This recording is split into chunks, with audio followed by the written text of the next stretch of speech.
Okay, good morning. So we're still in this book called Living Marriage. Yeah, it's a journey into the heart of marriage.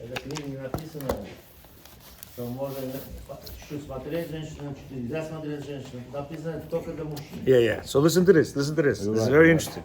He says, we learned and look at the past 3 videos that we made so far on this one. This is the 4th video, right? What's the point of marriage? Yeah, what's the point that we're here?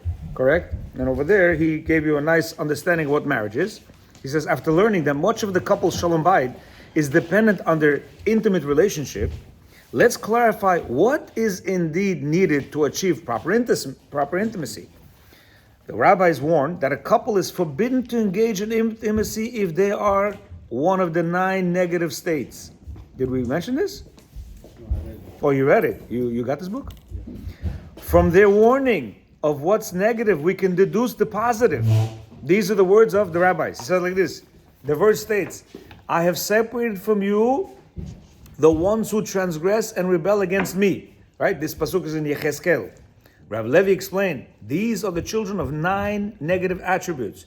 Children of fear, children of force, children of hatred, children of nidui, children of temurah, children of strife, children of intoxication, children of one who intends to divorce his wife, children of confusion, and children of one who is brazen-faced. What does this mean? This is in the Gemara Nedarim on page 20b. Intends to divorce. Didn't even divorce. Yeah. Intends to divorce. Correct. He says, Chazal explained that the fruits of the couple's union, meaning their children, are affected by its quality. When intimacy is an expression of a negative state, it will tend to produce children who will rebel against Hashem. Here, he says, серьезная проблема. He says, when you have relations with your wife, in one of these 9 states, yeah, if you're drunk, you want to divorce your wife, you hate her, she hates you, you're thinking about another woman, yeah. He says you will have children who are going to look like these individuals. He says we will expound upon the awesome implication of the warning of the rabbis at the end of the lesson, chapter 4.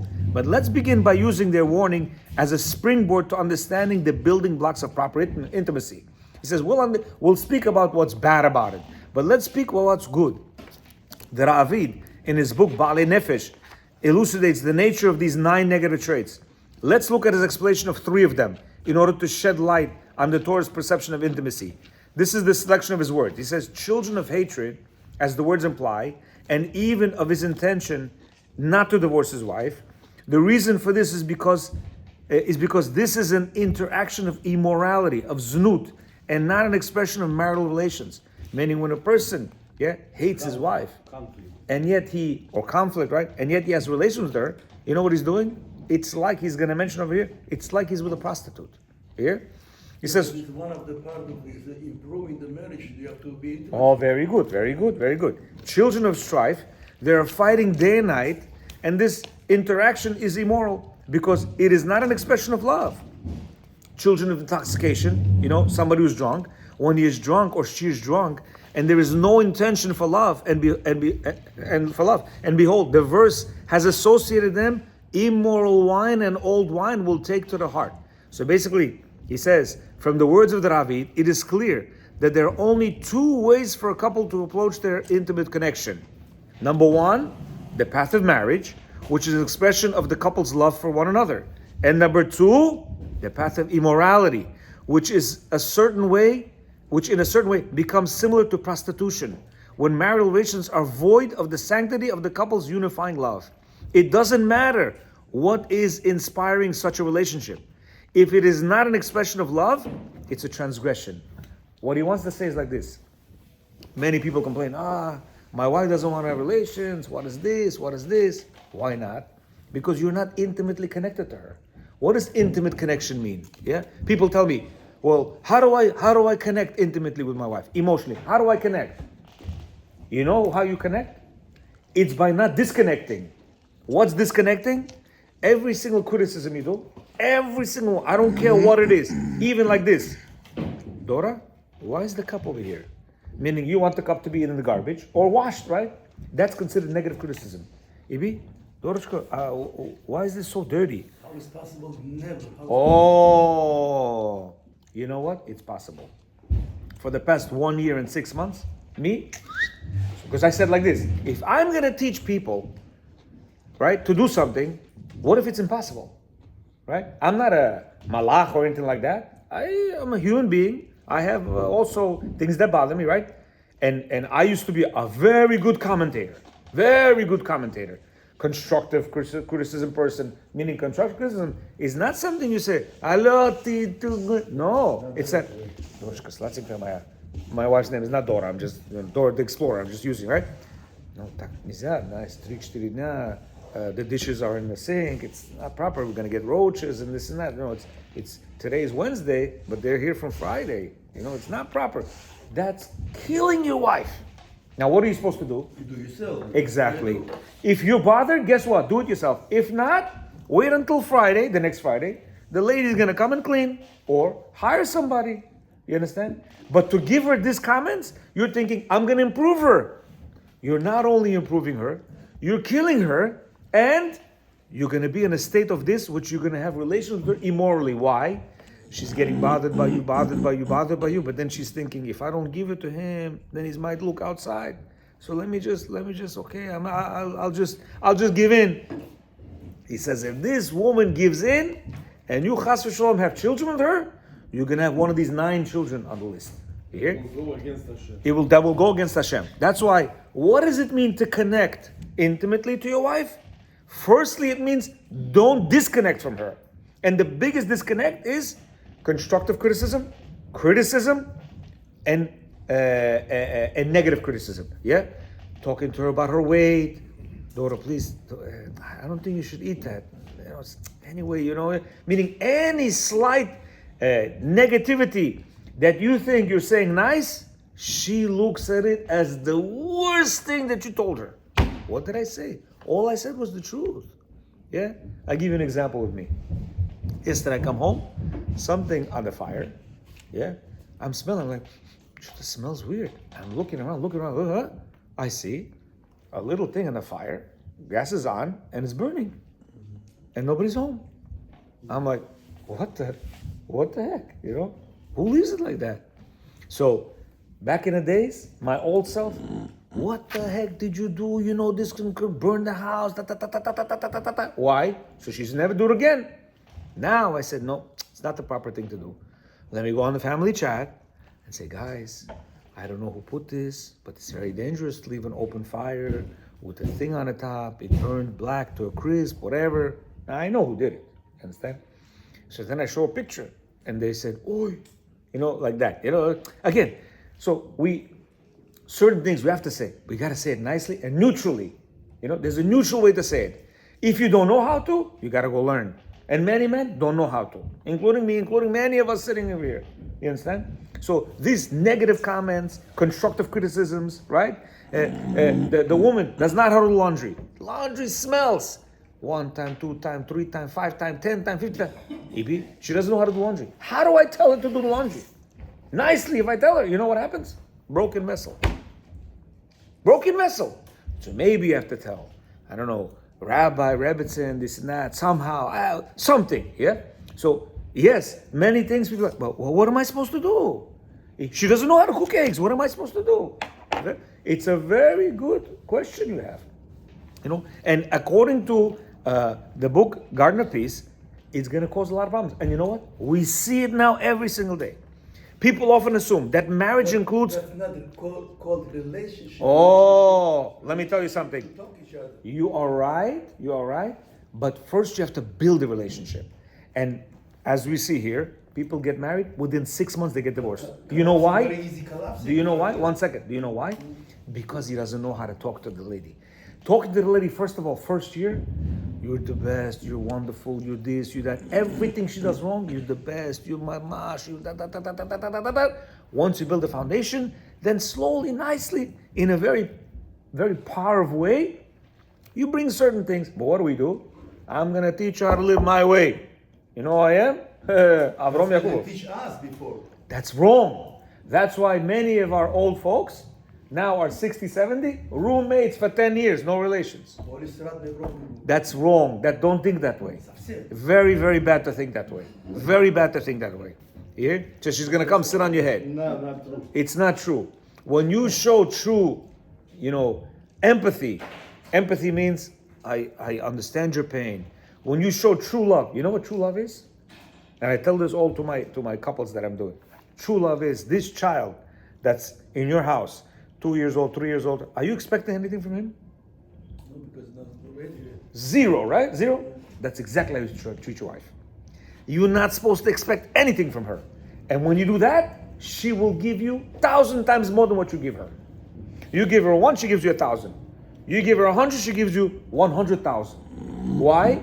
He doesn't expect anything from me. And you know what? They feel it. Every single wife feels it, knows it, and that's what she wants. Like the Hasid over there, I always point over there because he was in this shul saying, man has to be a sun. Sun is always shining. He doesn't care what's going on. Clouds, war, I don't know, tornado, this, that. Anything that happens in the world, is the sun shining? I'm asking you. Yeah. Always, correct? No such thing is off. That has to be a man. To his wife, I'm always shining. She's broken, she's this, that, I'm always shining. When you do that, you're going to see so much goodness from your wife. Problem is, you know what happens? We're not a son. And we break down. The minute she shows a little bit of that, we also become like a woman. That's the other video that I sent, right? It says, know how to be a man. And a man, he doesn't break down. Woman is going to break down. Every woman knows, I'm going to break down, but I want him to stand and hold me up.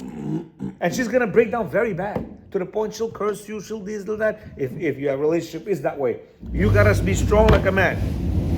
Wall doesn't break down. You understand?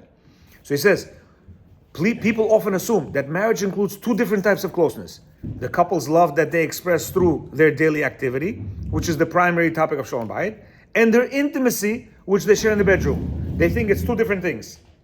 Zero. This is all one. You understand? We said it here before.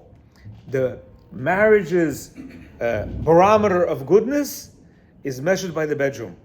If they are very free and open to be in the bedroom together, right? That means they have all, anytime they're ready, right? Not that they're 1 time, 2 times there, a whole month they're not, yeah?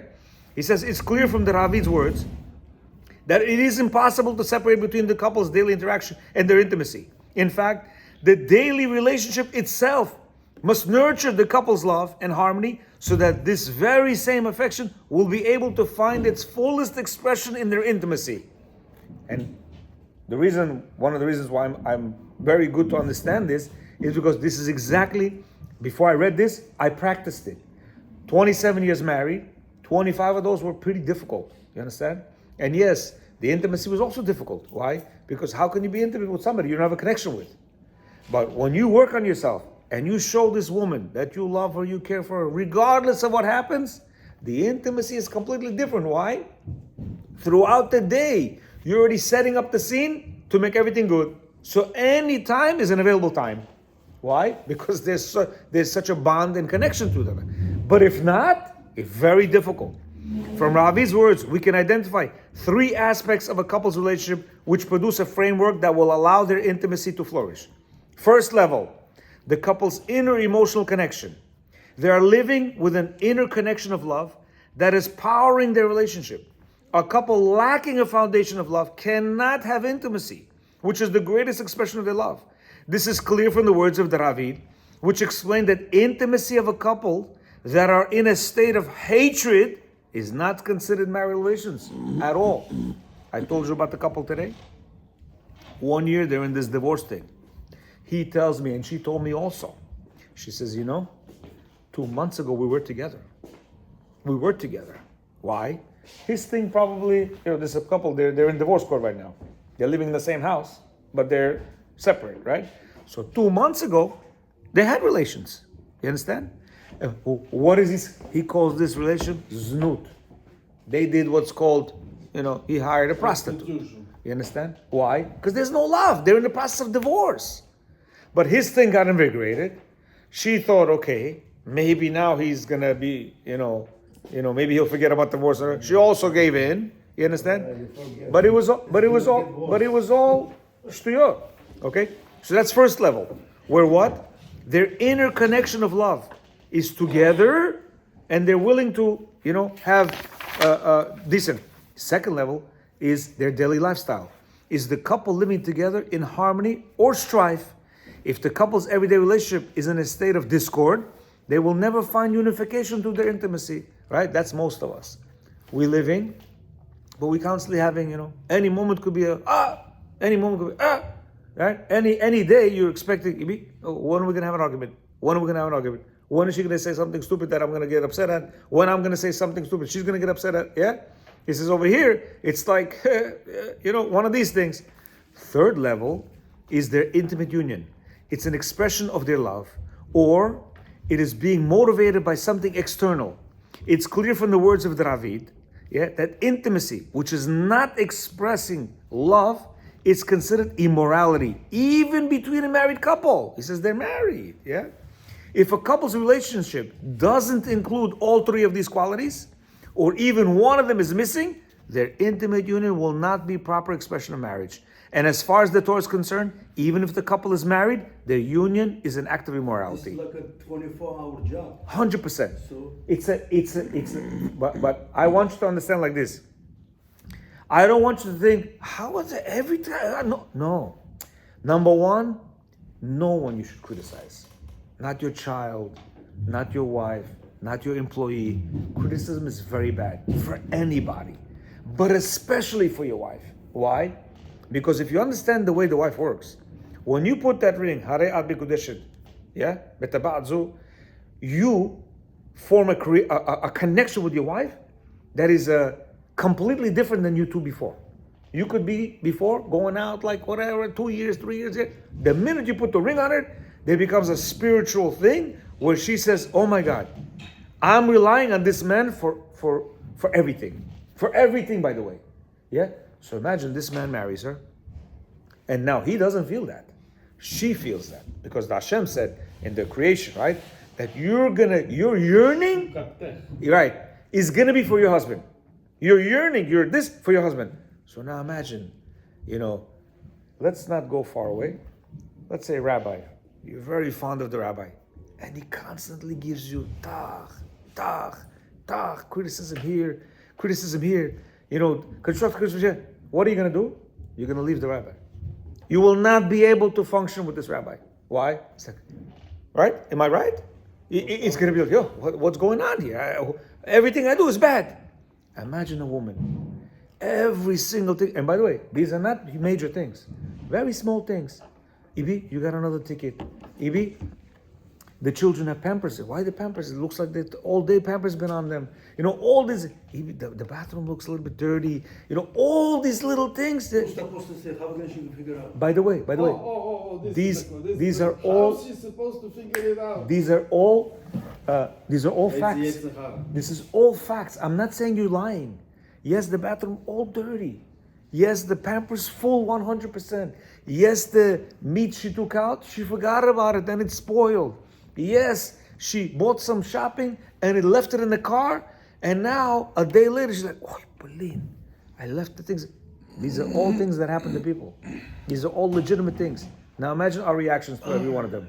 Yeah, Berlin, where's your brain? We love to say that. Do you think? How many of us did not say that? Do you use your brain? How can you do that? Are you stupid? All these little things, it's coming by our mouth. Like, why? It's a figure of expression. I used to tell her, no, it's a figure of speech. Are you stupid? Everybody says, oh, you're stupid, right? I say some things. Sometimes I say to, what are you, stupid? It's not like, I don't mean you're stupid, but in a woman's brain, if you say, what are you, stupid? Wow. This is what happens to her. The whole world. Woman said to the man, you have to close your eyes. Yeah, right? yeah, 100%. You know why? Because you're not a woman. You're a man. One second. And she's saying that to you because you say it to her. She will never open her mouth to you in a negative way until you start. Now you think, I never said that to her, but you did in other words. You commented on things that were like, kitchen, now she's thinking, yo, why is he embarrassing me like that? Why is he causing me suffering? So now she's causing you suffering. But if you don't cause her suffering, she dare not open her mouth to you. She dare not open her mouth to you. It's not normal. You understand? Kavod. She's going to give you kavod. Any man that says to his wife, and I was one of them, you got to respect me. He's not respecting her. He's not showing her respect. The minute you're going to ask for respect, and we said it many times, imagine Rabbi comes and says, yo guys, why are you not respecting me? I don't understand. What is this? You know what it means? It means he doesn't respect them. And that's why they're not respecting him. But when he respects them, they dare not disrespect him. It's impossible. You understand? So he says, the most basic foundation of marriage calls upon the couple to live together as an expression of their love and respect of each other. They are not doing so for external reasons, but because they love each other and enjoy being together. Intimacy can only be found in a relationship which stands upon a foundation of love. This is the first level of relationship, the union itself. He's saying, meaning, you're right, it's a 24-hour job, absolutely. You know why? Why should you, if within the 24 hours, have the possibility... You're fighting with your wife or fighting with your tzahara? First of all, you're fighting with your tzahara. You never fight with your wife. By the way, your wife is the biggest trainer in this world for you to improve your character so that you can go up to the next world. Very fine character. Because the next world is eternal. And only in this world we have to change our character. We all come with something. Cheapness, anger, jealousy, many, many different things. By the way, we need all of these characters. Very important. We need gava. We need, the cheapness, depending, where, we need all these, but we have to control these things. You understand? We can't be with no gava. It's impossible. You need gava. A person needs a certain... How many people can control from 100 to 1? I don't care, but we're not caring about anybody but you. I don't care anybody but me. I don't care anybody but him. He has to control himself. He has to work on himself. He has to realize, my name, Akilov, I'm going to work on myself. And that's what you have to do. Regardless of anybody. Regardless of anybody. Why should you think about anybody? Out of 100 people, who cares? Can you do it? Hashem put you that He knows you can do it. And that's why you have to do it. And your wife is the biggest trainer for you to do that. We spoke about it before, the first time you're coming. But he said, why your wife? Because from everybody else you can run away. But from your wife you cannot. Unless you divorce her. And divorce is another cop-out. When a person says, I want a divorce, you know what he's saying? I don't want to work on myself. Of course, if you let it to the point of this, that she goes around and whatever, then that's a problem. No choice. You understand? That's already no choice of divorce. But who caused it? He caused it because he's telling me he saw it 20 years ago, 21 years ago, when things were, shaking. Over there, he should have said, okay, what's going on? What am I doing wrong? But what do? We start bashing. It's you. I stop one thing. This Hasidah, I don't know his name, Rabbi Landa or whatever. You know what he says? Or maybe somebody else. He said, whenever anybody says it's you, it's your fault, his fault, you will never be able to solve a problem. Do you know when you'll be able to solve a problem? Take responsibility. When it's me. When it's me, I can do something about it. But when I said, it's you, we didn't make a sale because of you, we don't want this because of you. It's the country, it's the weather, it's this, everything. But when you say it's me, I can get up and I can do something about it. But when I say it's your fault, how can I fix the situation? I can't. I just put it into your hands. And that's why it's very bad when people start blaming other people. Very bad. Why? Because if you're in that group, guess what? It's also very much you. And therefore, you on your part have to do 110% to make sure that thing is taken care of. So he says, 24-hour job, you said? 100%. 24-hour job. But you know what? Tell me something. Do you need help to swallow? Do you need help? No. How do you? 24 hours you're swallowing. Do you need help to breathe? You need help to see? You need help to walk? You know how I walk every Shabbat? People already know me. I have the return, I'm walking like this home. So a couple of people ask me, you don't trip? I said, You're talking about body function. oh, one second. Talking about I learned how to read and walk. I learned. We learned. Teach a kid how to walk. Yeah, first steps, and then all of a sudden he's running like that. So what do? We learn how to do certain things. Over here, yes, the first month it's going to be difficult. You have to watch every step, every word, every this, every that with your wife. Second month, much easier. Third month, by the fifth month, you're coasting. Why? You got into the habit of not doing that, and you're going to yourself see. So that means you're a robot. You can't look at Chas v'sholom. The child is a robot. Then you're a can robot. teach yourself. You're a robot. Right now you're gonna go to work. What kind of life are you? You're a robot. By the way, I'm a very big robot. 4:45. Get up. Brush my teeth. This and that. Go downstairs. Make myself coffee. Sit down. Learn. Come over here. Teach the Gemara class. Pray. Teach this. Go to work. Come back. Go to the bathroom. Everything is. So I'm a robot. Quiet, no function. No. What about feeling? So let me tell you one thing. You close your life He's talking yourself. about I can only tell you about mine, and believe me, if it's me, it's everybody else. During the 25 years of problems, I thought I was a free guy. I was like this. Why? I couldn't say anything.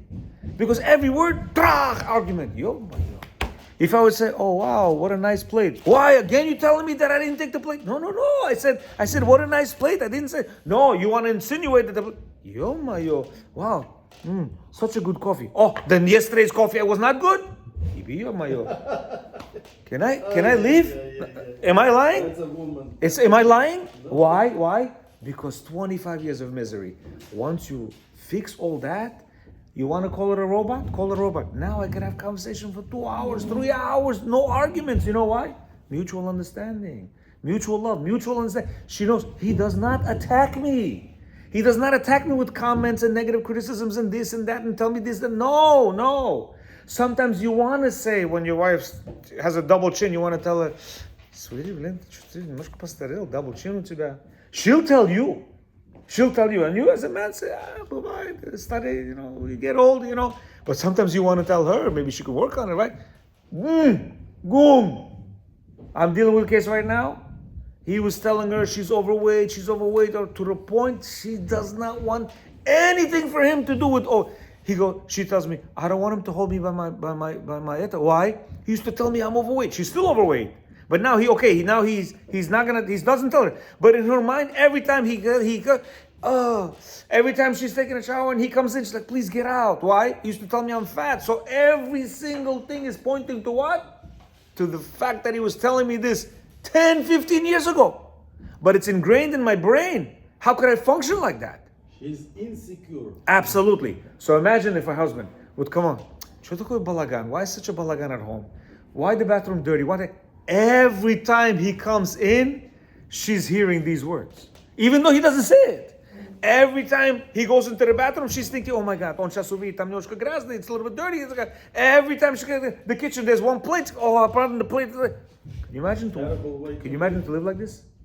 And therefore, that's why we are looking the way we are in our relationships, where we mess up our relationship. We, men. Why? Because we are the center of the whole family. I don't care what you tell me. My wife is a gangster. My wife did that. I don't care how gangster she is. Husband is the center, is the spine of the whole family. And therefore, the way he is, that's the way how everybody's going to be. I'm surprised why my couple that's from Israel, that they were supposed to get divorced, they're now living happily. They didn't come. They were supposed to come. But even their children changed. The children were bad. But now that the couple has made amends and they're living very happily, now the children are happy. You understand? So the man is the center focus of the whole family. And it's his responsibility to understand and know how to get into the heart of my wife to make her happy. And therefore, everything happy. Makes everything happy. Listen, I was the one sitting right over there that said, I can never make my wife happy. She has to make herself happy. Was I so wrong? I didn't understand this concept. Her whole happiness depending on you. Her whole happiness. I don't care who she is. She could be the president of the United States. She's always looking at her husband. And only he can make me happy. You're running a whole, 350 million people country. My husband right there. That guy right there, the small guy who nobody knows, that guy is going to make me happy or going to break me. And that's why we're here. We don't want to take responsibility. We don't want to take responsibility because a lot of us are in it 30 years, 40 years. For me to right now say, wow, 40 years I was wrong? I'm never gonna say that. That's not a mujik. That's a cop out, whatever you want to call him. A mujik is a guy who's gonna say, wow, I was wrong 40 years. I'm gonna fix my situation right now. 40 years later, I'm gonna say, Dora John, you know what? I made a mistake for 40 years. Please forgive me. I'm gonna show you differently. She's gonna be a different woman. I don't care who she is. If you stick to those guns, she's gonna say, why is that Where did he come from? You understand? Where did he come from? Bezat Hashem, we're gonna continue tomorrow because it's already after 10. Baruch Adonai Olam. Amen, amen.